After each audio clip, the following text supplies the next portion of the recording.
so good. I'm just waiting for a package to arrive. It's essential for our video. Coffee is the best. We need the package. I'm waiting for a package to arrive. I'm just gonna enjoy my coffee and wait for it patiently.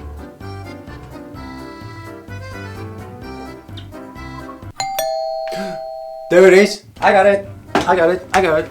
I got it. You have a package here. Yes, I will sign. Thank you. Have a nice day.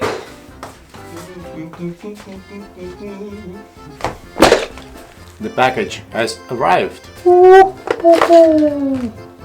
Okay. Wow. Today we're talking about this and how this actually turns into oboe reeds that we can play and make music with. Intro! Actually, you know what? Today's gonna be kind of a long one, so why don't we just skip the intro and go ahead, start the video.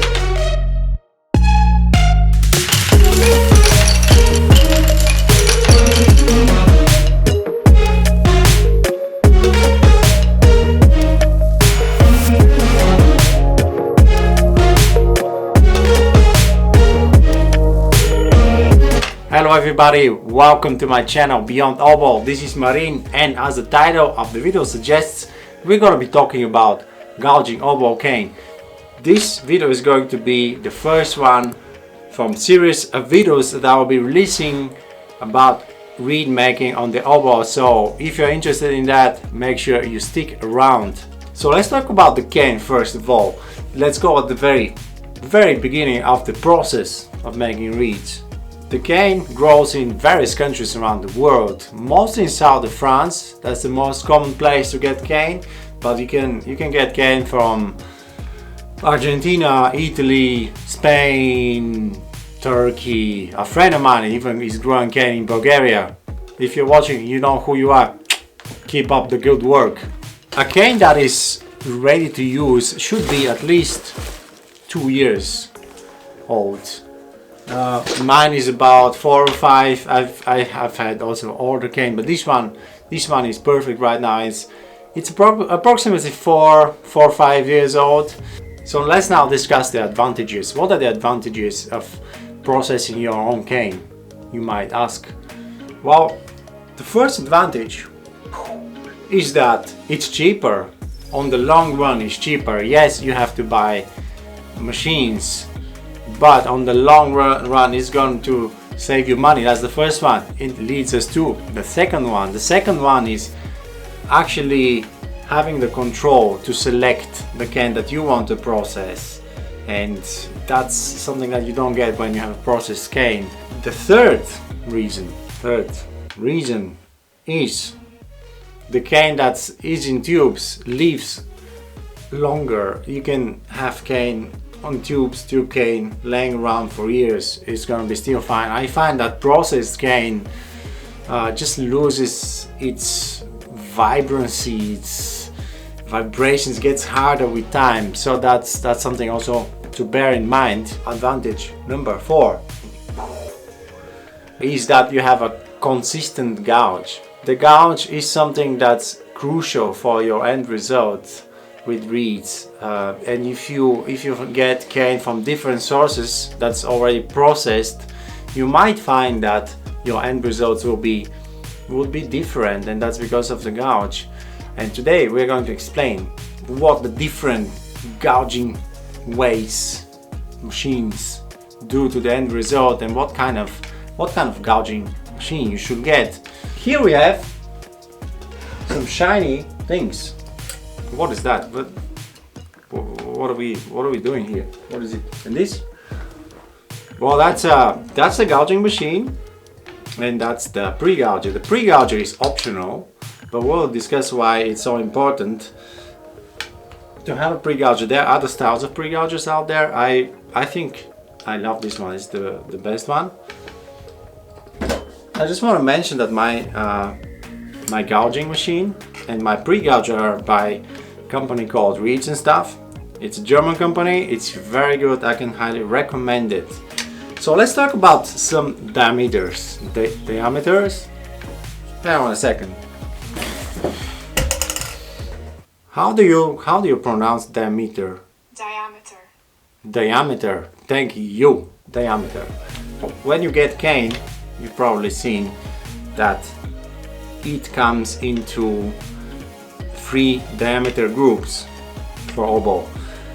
9.5 until 10, 10 until 10.5, 10.5 until 11. This means that small diameter will give you, generally speaking, will give you more close reeds, and the higher diameter like 10.5, 11 will give you more close reeds. That's very simply said, but there are other factors that influence the opening of the reed.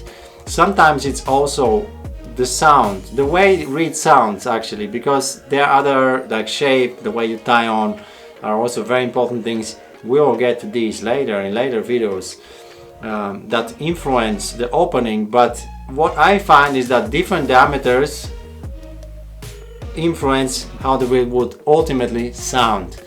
So that's something important to know. So once you've selected the diameter that you want to use, the most common one is 10 to 10.5. Let's say that you get 10 to 10.5. What gouging machine should you get? For example, in this case, ideally the gouging machine, they come with different diameters of bed. That here,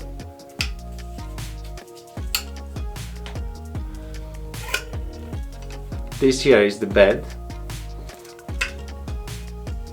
and you would want to get a machine that has the same bed as what diameter K you would get. If you're using cane with 11 diameter, get a machine with 11 bed. If you're using a cane with 10.5, get a bed of 10.5. If you're using 10, get 10. But then wait a minute, but the cane comes 10.5 11 or 10 to 10.5. What machine should I get? I personally get a cane that is 10.5 to 11, but I have to say that most of it is around 10.5, 10.75, which fits the bed perfectly. So that's why I have this machine. If you have a cane that is 10 to 10.5, then it's a personal choice what kind of machine you want to get. If you gouge it on a 10, you would have thicker sides of the gouge. If you gouge it on a machine that has a bed of 10.5, you would have thinner sides. So to sum up this complicated talk, I'm gonna leave it here because there is really a lot we can say about that, but I hope it makes sense. And we're gonna go to the gouging process. Okay, so we are at the reed desk, and I'm going to show you how to process these bad boys. They are actually looking pretty good. I like to wash the cane before I do that. That's a secret though. It's my personal secret. Don't tell anybody. I know some people like to soak it for hours. I don't think that's necessary, but if you want to do that, by all means, go ahead and do it. So what I'm looking before I split it, what I'm looking for with this guy, he has 3 knives. What do I call it here? It's just a tool. It has 3 knives inside, and it splits the cane into 3 pieces. So what I'm looking here, for example, here I can find one side that the diameter is actually not so even. So with this tube I want to go ahead, and I've selected 2 parts that I want to use, and one of them I'm not going to use. So I'm going to split it accordingly to that. Pay attention. Okay. Sound effects not included. Yes. Okay, so this one part. Okay, let's see. So I just kind of take a look. This one is not so good. It's probably not so easy to see, but it's not even. So I'm probably not going to use this one, but these 2, yeah, looking pretty good. Let me do that on some of the other tubes. You can see they have a different length. With the longer ones, you have more place where you can we can select the good part. Like here, for example, I can see something that I don't like so much, so I'm not going to use this side. So So when I split it, I'm going to pay attention that I split it here and then I just don't use this one. This one I'm not gonna use. The other two are fine. Yeah, let's do one more. And the rest you can do at home because you will learn to do it so well. Okay, what do we have here? This is looking pretty good. The problem with this one, you can see, it's just it's like a banana. If you put it on the table like that and you see that one part is sticking, but probably when we cut it, we'll see if that's gonna get better or not. Okay, so we have that selected. Split cane here. Now we need to get the gouging machine, but not for gouging, but for cutting it into the appropriate length and size of the piece. So we use that guillotine. What I look for here is which part of the piece is actually straight, and here I can see that from here to down is pretty bad, so I probably will want to have it from here, and also this part at the very end I would cut a little bit. So I will cut first the short end that I want to cut like this. That's a very nice, satisfying feeling to do. Yes. Okay, well, at the end of the day, this one is not so even, but actually that's okay. With the long one, you can really find a place where it's gonna be good. I already did that, and I'm gonna show you. How about that? That's pretty good. This one's clean. Let's do a few more. This one is pretty straight, I can see. The other thing worth mentioning is that you would often see that one end, for example this end, is a lot wider in diameter than the other end. So I want to also make sure that I get the best part of the piece also diameter wise, if that makes sense. So somewhere about here. Alright, looks really good. Okay, the rest I will leave for another day. Now we have the 3 pieces and we are gonna go to pre-gouging.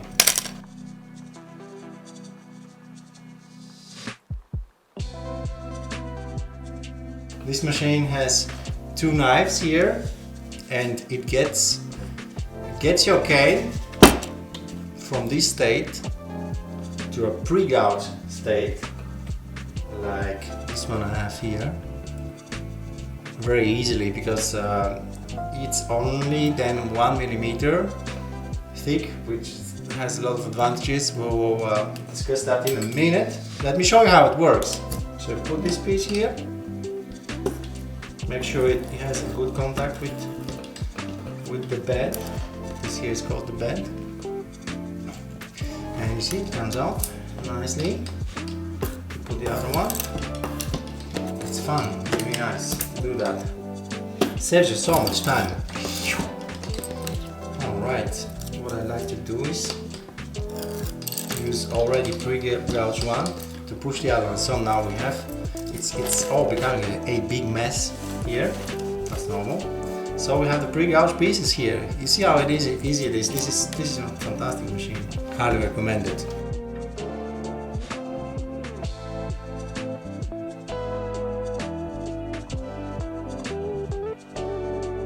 Alright. Now, this gouging machine has bed 10.5, like we discussed before, what this means. And my knife is 1140. That's the perfect result I have from that. It's a very individual thing though. Maybe you prefer different measurements. The most important is that you understand actually what it means and what kind of result you want to achieve with that. But let's get to gouging and not talk too much. I want to show you what I do. I don't like soaking the cane, only would like to drop it, make it wet. And why do I do that? If the cane is soaked, then it's not possible to gouge it so well. I find just a knife, it doesn't like so much the wet cane, if that makes sense. I just have a better feeling like this. It's still nice, and I have a better feel actually by gouging. I have a very good feel of what the hardness of the cane is, and what the density of the cane is. This way, don't push too much, and just take your time. Don't rush it. Once you're ready, that's a secret. Don't tell anybody. I like to turn it around.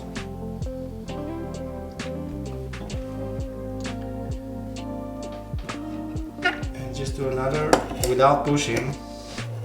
Just a very gentle. And I can feel that just so slightly one side is taken more, a little bit. And so that's looking really good. I aim for about 56, 57. Let's gouge two more.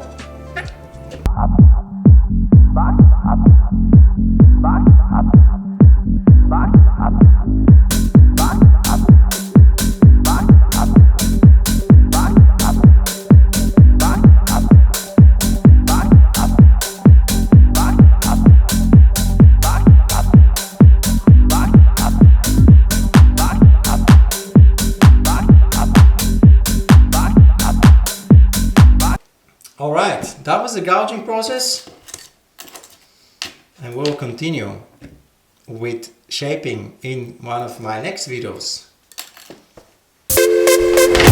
Whew, that was a long one. If you made it to the end, congratulations, I really appreciate it.